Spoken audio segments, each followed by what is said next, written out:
மாநிலத்தில் ஒரு இளம்பெண் ஒரு தீயவர்களாலே கொடுமைக்காரர்களாலே கடத்தி செல்லப்பட்டு கற்பழிக்கப்பட்டு மிகப்பெரிய கொடூரம் நடைபெற்றிருக்கிறது.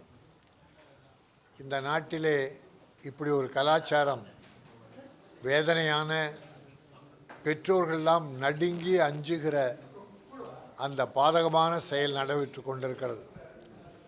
அதுக்கு சட்டம் ஒழுங்கு சீர்கேடா அல்லது சமுதாயம் சீர்கேடா என்றால் சமுதாயம் சீர்கெடுகிறது, சட்டம் ஒழுங்கும் சரியில்லை. இதை பல நல்லவர்கள் இரத்த கண்ணீர் வெடித்து அந்த செய்தியை பார்த்தார்கள். ஆனால் தமிழ்நாட்டில் கோடான கோடி சம்பளம் வாங்குகிற நடிகர்கள் அவர்களுக்கு முழு பொறுப்பு உண்டு.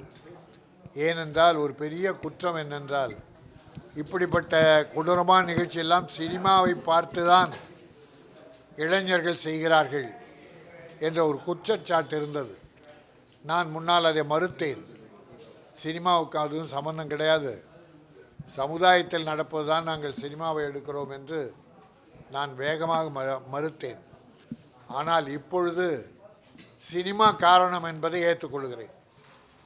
ஏனென்றால் சமீபத்தில் வந்த பல படங்கள் வெட்டு, குத்து, துப்பாக்கி, சாவு, கொத்தையாக சாகடிக்கிறார்கள், வெட்டுகிறார்கள். ஜெயிலர் படத்தில் பார்த்தா கத்தி, வெட்டு, குத்து. அதே மாதிரி விஜய் நடித்த படத்திலும் வெட்டு, குத்து தான் எல்லாம் இப்பொழுது. அப்போ இளைஞர்கள் குடிக்க வர ஆரம்பித்து விட்டார்கள். குடி அவர்கள் மதியை மயக்கச் செய்து பாலியல் தூண்டலை உருவாக்கி என் பரிதாபத்துக்குரிய குழந்தைகள், பெண் குழந்தைகள் பாதிக்கப்படுகிறார்கள். பாண்டிச்சேரியில் நடந்தது மிகப்பெரிய கொடூரம். முன்னாலே டெல்லியிலே ஒரு அக்கிரம், ஒரு பெண்ணை 4 பேர் பஸ்ஸிலே பலாத்காரம் செய்த நிகழ்ச்சியெல்லாம் இன்றைக்கு வருகிறது. அதே போல் பாண்டிச்சேரியில் நடந்திருக்கிறது. ஆனால் அந்த டெல்லியில் நடந்தது மிக வேகமாக அதுக்கு அக்கறை எடுத்து காவல்துறை நடவடிக்கை எடுத்தது. ஆனால் இங்கே அந்த அக்கறையும் வேகமும் இங்கே இருக்க வேண்டும். நடிகர் விஜய் அதற்கு குரல் கொடுத்திருக்கிறார், நான் வரவேற்கிறேன். அந்த கடமை உண்டு. கோடி கோடியாக பணம் வாங்கி தமிழக மக்களின் பணங்களை சம்பளமாக வாங்குவது மட்டும் உங்கள் பொறுப்பல்ல. ஏனென்றால் யாரோ டயலாக் எழுதி கொடுத்தால் கூட அதை பேசுவது ஹீரோக்கள். அந்த ஹீரோக்களுக்காக தான் மக்கள் படத்துக்கு வருகிறார்கள். அப்பொழுது நல்லது சொன்னால் அதை ஏற்றுக்கொள்கிறார்கள், தீயதை சொன்னால் இளைஞர்கள் அந்த தீய வழியை பின்பற்றுகிறார்கள். குடிப்பது, ஹீரோக்கள் குடிப்பது, இளைஞர்கள் குடிக்கிறார்கள். ஹீரோக்கள் உடை அணிவதைப் போல மாற்றங்களை அவர்கள் செய்கிறார்கள். ஆகவே இன்றைக்கு சமுதாயத்தில் நடக்கிற பல கேடுகளுக்கு சினிமாவும் ஒரு காரணம் என்பதை நான் மிக வேதனையோடு தெரிவித்துக் கொள்கிறேன். விஜயை தவிர வேறு எந்த நடிகரும் பணம் வாங்குவதற்கு மட்டுமா நீங்கள் இருக்கிறீர்கள்? உங்கள் படத்தை பார்க்கறதுக்கு மட்டுமா மக்கள் இருக்கிறார்கள்?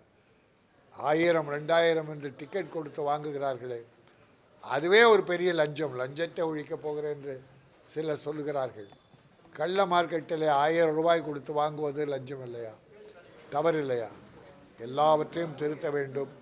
இப்படிப்பட்ட கொடுமைகள் தமிழ்நாட்டிலும் சரி, பாண்டிச்சேரியிலும் சரி, இந்தியாவிலும் சரி எங்குமே நடக்கக்கூடாது என நான் அரசாங்கம், காவல்துறை, சட்டம் ஒழுங்கு மிக கடுமையான நடவடிக்கை எடுக்க வேண்டும்.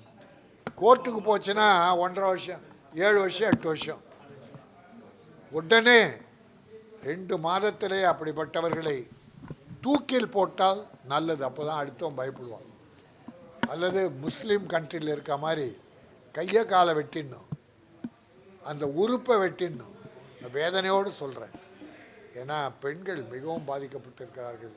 ஆகவே என்னுடைய வேதனையை நான் இந்த தொலைக்காட்சியின் மூலமாக வேதனை பகிர்ந்து கொள்கிறேன். அரசாங்கம், பாண்டிச்சேரி அரசாங்கம் விரைவான நடவடிக்கை எடுத்து தண்டனை வாங்கி தர வேண்டும். அது இந்தியாவுக்கே எடுத்துக்காட்டாக இருக்கும். இனி ஒரு இளைஞன் இப்படிப்பட்ட கேவலமான கேடுகட்ட செயலை செய்யக்கூடாது. அதுதான் என்னுடைய கருத்து. நன்றி, வணக்கம். சார், இதுல வந்து போலீஸோட மெத்தனத்தால தான் வந்து அந்த பச்சிளம் குழந்தை 5 வயசு குழந்தை இறந்தாங்க. ஏன்னா வந்து ஸ்டார்டிங்ல இருந்து அவங்க கம்ப்ளைண்ட் கொடுத்து பேரண்ட்ஸ் கம்ப்ளைண்ட் கொடுத்து அவங்க ஆக்ஷனே எடுக்கவே இல்லையா.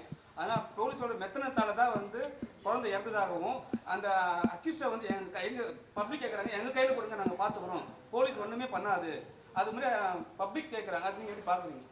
இல்லை போலீஸ் தான் பார்க்கணும், பப்ளிக் கொடுக்க மாட்டாங்க. அந்த வேதனைகள் அந்த பெற்றோர்கள் அந்த வேதனையில் சொல்லியிருக்காங்களே தவிர சட்டம் அதை அனுமதிக்காது. சட்டம் சரியாக இருக்குன்னா இல்லை, சட்டம் சரியாக இல்லை, அதனால் மக்கள் வெறுப்படைகிறார்கள். ஆகவே இதை கடுமையான நடவடிக்கை எடுத்து இந்தியாவுக்கே ஒரு எடுத்துக்காட்டாக விளங்க வேண்டும். நம்முடைய கவர்னர் தமிழிசை கூட தமிழ்நாட்டுக்கு வரும்போது பெரிய அரசியல் பேசுகிறாங்க, அது மகிழ்ச்சி தான். ஆனால் இங்கே பாண்டிச்சேரியில் இதை முன்னுதாரணமாக எடுத்து இந்த தண்டனை பெற்று தந்து தமிழ்நாட்டுக்கே இந்தியாவுக்கே இனி எந்த இளைஞனும் கேடுகட்ட இளைஞனும் இப்படிப்பட்ட கேவலமான செயலை செய்யக்கூடாது. பெண்களுக்கு பாதுகாப்பு வேண்டும் என்பதை வலியுறுத்துகிறேன். சார், இந்தியாவில் வந்து பெண்களுக்கு பாதுகாப்பு ஜார்க்கண்ட் மாநிலத்திலிருந்து வந்து 2 கப்பிள்ஸ் வந்துக்கிறாங்க. இந்தியா ஜார்க்கண்ட் மாநிலத்தில் போயிட்டு சுற்றி பார்ப்பாங்க தெரியுங்களா சார், பைக் ரைடர் அவங்க. அந்த லேடியை வந்து 8 பேர் சேர்ந்து கொண்ட குழு வந்து கற்பழிச்சிட்டு அதே மாநிலத்தை சேர்ந்தவங்க 10 லட்சம் ரூபா அவங்க நஷ்டீடு கொடுக்குறாங்க. கலெக்டர் அதெல்லாம் வேதனை தப்பு 10 லட்சம் வந்து அந்த குடும்பத்தை காப்பாற்றிடுமா? போன உயிரை காப்பாற்றிடுமா? மானத்தை அவங்க இறக்கல சார். இல்லை பல உயிர்கள் போனது கூட கொடுக்குறாங்க, அதை சொல்கிறேன். இறக்கல, அந்த மானத்தை விலை கொடுத்து வாங்கிட முடியுமா? அந்த 10 லட்சம் 20 லட்சம் என்பதே பிரச்சனை இல்லை. அப்படிப்பட்டவர்களை விடக்கூடாது. இனி அப்படிப்பட்ட ஒரு நிகழ்ச்சி இந்தியாவில் நடக்கக்கூடாது. அதற்கு என்ன தண்டனை கொடுக்கலாம் என்பதைத்தான் பார்க்க வேண்டுமே தவிர இப்படி நிறைய நடக்குது.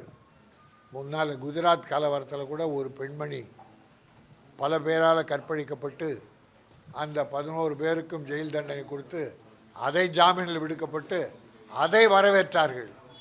கற்பழித்தான வரத குழந்தைய கொன்று அந்த தாயை கற்பழித்து ஜெயிலுக்கு போனவனை மறுபடியும் ஜாமீனில் வாங்கி எடுத்து அவனுக்கு பாராட்டு விழா ஊர்வலம் நடத்தினாங்க. நாடு இது. அப்புறம் எப்படி மற்றவன்லாம் திருந்துவான்? ஆக அதுக்கெல்லாம் கடுமையான கொடுமையான சட்டம் வேண்டும், நடவடிக்கை வேண்டும் என்பதை தெரிவித்துக் கொள்கிறேன். இப்போ வந்து நீங்கள் சொன்னீங்க சினிமாவில் வந்து நிறைய போதைப் பொருள் பழக்கம் வந்து உதயமாயிடுச்சு. ஸோ இதனால தான் ப்ராப்ளமே வருது. அதே மாதிரி பார்த்தீங்கன்னா நம்ம ஜாபர் இருக்கார்ல, ப்ரொடியூசர் ஜாபர், அவரும் வந்து இது மாதிரி போதைப் பொருள் கடத்தலில் வந்து ஈடுபட்டார் சொல்லிட்டு பெரிய இஷ்யூ போயின்னு இருக்குது. அது நீங்கள் எப்படி பார்க்குறீங்க? ஒரு ப்ரொடியூசராக, ஒரு டேரக்டராக, ஒரு ஆர்டிஸ்டாக? இல்லை சார், ப்ரொடியூசர் பண்ணாருன்றதை விட தனி ஒரு ஜாபர் போதைப் பொருள் வியாபாரம் பல காலமாக பண்ணியிருக்கார். அதில் வர்ற வருவாயில் ஒரு படம் எடுத்திருக்கார். ஆக ஒரு ப்ரொடியூசர் சினிமாவில் ஈடுபட்ட காரணத்தால் அது பெரிதுபடுத்தப்படுகிறது. ஆனால் அந்த போதைப் பொருள் செய்தவர் என்ன தொழில் செய்தாலும், படம் எடுத்திருந்தாலும் சரி, அல்லது அம்பானி அதானிக்கு தொடர்புடையவர்களாக இருந்தாலும் சரி. இப்போ குஜராத்தில் பார்த்திங்கன்னா அந்த துறைமுகத்திலிருந்து நிறைய போதைப்பொருள் கடத்தப்படுகிறது, வெளிநாட்டிலிருந்து போதைப்பொருள் வருகிறது. மத்திய அரசு பொறுப்பு இல்லையா? கட்டுப்படுத்த வேண்டியது யார்? மத்திய அரசு. பிரதமர் கூட இங்கே வந்து தமிழ்நாட்டில் போதைப்பொருள் அதிகமாக வெளிநாட்டிலிருந்து தான், ஆப்கானிஸ்தான் போன்ற நாடுகளிலிருந்து குஜராத் மூலம் வந்து அது பல மாநிலங்களுக்கு போவதாக சொல்கிறாங்க. அப்போ மத்திய அரசு என்ன பண்ணுது? மாநில அரசு தவறு செய்தால் தண்டிக்கணும். மத்திய அரசு கட்டுப்படுத்த வேண்டிய போதைப் பொருளை கட்டுப்படுத்த வேண்டியது மத்திய அரசின் முழு பொறுப்பு. ஆகவே இதை தமிழகத்து மேலே பழி செலுத்தி விட்டு பிரதமர் போனதை நான் வன்மையாக கண்டிக்கிறேன். சார், திரையரங்குக்கு வந்து மக்கள் வருகை கம்மியாயிருச்சு அப்படிங்கிறதுக்காக ரீரிலீஸ் பண்ணுறது, ப்ளஸ் வந்து ஐபிஎல் போன்ற முக்கிய போட்டிகளை வந்து திரையிடுறதுக்கு அரசாங்கத்துக்கிட்ட அனுமதி கேட்டுருந்தாங்க. இந்த மாதிரி பிரச்சனையாக போயிட்டு இருக்கும்போது மஞ்சுமால் பாய்ஸ் அப்படிங்கிற ஒரு படம் ரிலீஸ் ஆகி பெரிய வரவேற்பை பெற்றிருக்கு. நல்ல கதை ஓடுங்கிறத அது நிரூபிச்சிருக்கு. அதை எப்படி சார் பார்த்து? உண்மை அருமையான விஷயம். நல்ல படங்கள் ஓடும். குட் நைட், இருகப்பற்று, இப்படி சின்ன சின்ன படங்கள்லாம் பெரிய படமாயிடுச்சு. கேரளாவில் எடுத்த மஞ்சுமால் பாய்ஸ் அற்புதமாக ஓடிட்டுருக்கு, பெரிய படமாயிடுச்சு. தமிழ்நாட்டில் எடுத்த பெரிய படங்களோடு சில சின்ன படமாயிடுச்சு. ஆகவே நல்ல படம் கதைக்கு நீங்கள் கதாநாயகனை தேர்ந்தெடுக்கணும். கதை தான் ஹீரோ. அப்படிப்பட்ட படம் தான் அது. கேரளாவிலேருந்து ஒரு 10 இளைஞர்கள் கொடைக்கானல் வர்றாங்க. அதில் ஒரு இளைஞன் தவறி விழுந்துடுறான், அவனை காப்பாற்றுறாங்க. இதான் விஷயம். நீங்கள் சக்தே இந்தியான்னு ஒரு படம் ஷாருக்கான் பண்ணார், ஹாக்கி மேட்ச், சிம்பிள் கதை மட்டும்தான் போச்சு. ஆனால் அதே தமிழில் பிகில்னு ஃபுட்பாலை வச்சு பண்ணாங்க. என்ன கதை, எத்தனை 1000 கோடி செலவு. படம் அந்த அளவுக்கு இல்லை. அப்படி ஹீரோக்காக கதை எழுத விட்டுட்டு கதைக்காக இன்னொன்று ப்ளூ ஸ்டார் நாயகி, என்னது பொம்மை நாயகி, ரஞ்சித் எடுத்த படம் சார். ஒரு கிராமம் அடித்தளத்து மக்களை வச்சு அற்புதமாக பண்ணியிருக்கார் சார். செலவே இல்லை. என்ன வேணுமோ அந்த படத்துக்கு. அதுவும் கிராமத்து மக்களை, நடிகர்லாம் இல்லை. உங்களுக்கு பொம்மை நாயகில் யோகி பாபு ஹீரோ, மீதியெல்லாம் கிராமத்து மக்கள், படிக்காத மக்கள். அப்படி நேச்சராக பண்ணியிருக்கார். பரியேறும் பெருமாள்லேருந்து ரஞ்சித் சாதித்து கொண்டிருக்கிறார். அவரை ஃபாலோ பண்ணுங்க, படங்கள் ஓடும். ப்ளூ ஸ்டார் கிரிக்கெட்டை வச்சு நேச்சராக சார்பட்டா பரம்பரைன்னு ஒரு படம் பண்ணார். இப்போது கிரிக்கெட்டை வச்சு ப்ளூ ஸ்டார். நீட்டு பிக்சர், வெரி நீட் பிக்சர். ஆடம்பரம், குரூப் டான்ஸு, கட்டி அணைக்கிறது, காதல் லைட்டாக இருக்கும், சின்னதாக இருக்கும். ஆக அப்படி கதைக்களத்துக்கு முக்கியம் கொடுத்தால் மஞ்சுமால் மாதிரி எல்லா மக்களும் படம் பார்ப்பார்கள். இந்த படமும் குட் நைட்டும் அதே மாதிரி தான். ஆகவே நல்ல கதைகளை தேர்ந்தெடுத்து நல்ல நடிகர்களை போட்டு எடுங்கள். பெரிய பட்ஜெட் எல்லாம் இனி வேலைக்கு ஆகாது. நன்றி, வணக்கம். சார் லாஸ்ட் ஒரே விஷயம். அஜித் சார் வந்து இப்போ வந்து ஹாஸ்பிட்டலுக்கு அட்மிட், வெறும் ஜென்ரல் செக்கப் போயிருக்காரு. ஆனால் வந்து ஒரு பெரிய செலிபிரிட்டி இது மாதிரி ஹாஸ்பிட்டல் போய் அட்மிட் ஆனாங்கன்னா ரொம்ப பேசும் பொருளாகிடுது. எல்லாருமே கமெண்ட் பண்ண ஆரம்பிச்சிடுறாங்க. விடாமுயற்சியில் படம் பண்ணியிருக்காரு, அதுலேருந்து அவர் வந்து அட்மிட் ஆயிருக்குன்னு சொல்லிட்டு ஒரு விஷயம் பேசும் பொருளாக வருது. எப்படி சார் பார்க்குறீங்க ஒரு ஆக்டரை? ஒரு நடிகர் பண்ண எல்லாரும் சேர்ந்து தான் அதை பண்ணுறாங்க. எல்லாரும் சேர்ந்து தான், மீடியாக்கள் தானே பண்ணுறோம். வேறு யார் பண்ணுறா? மீடியாக்கள் பண்ணலன்னா யாருக்கு தெரிய போகுது? ஆக சினிமா நடிகர்கள்னால் அதை உடனே எல்லாரும் கூடி அதை பெருசாக எடுத்து பெருசு பண்ணுறது தவறான விஷயம். அவரும் மனிதர் தான். ஆக அதெல்லாம் பெருசு பண்ண வேண்டாம். அவர் யாரையுமே மதிக்கிறதும் இல்லை. அவரை நாம் தான் பெருசு பண்ணிக்கிட்டு இருக்கோம். ரசிகர்கள் உயிரை வச்சுக்கிட்டு இருக்கான்.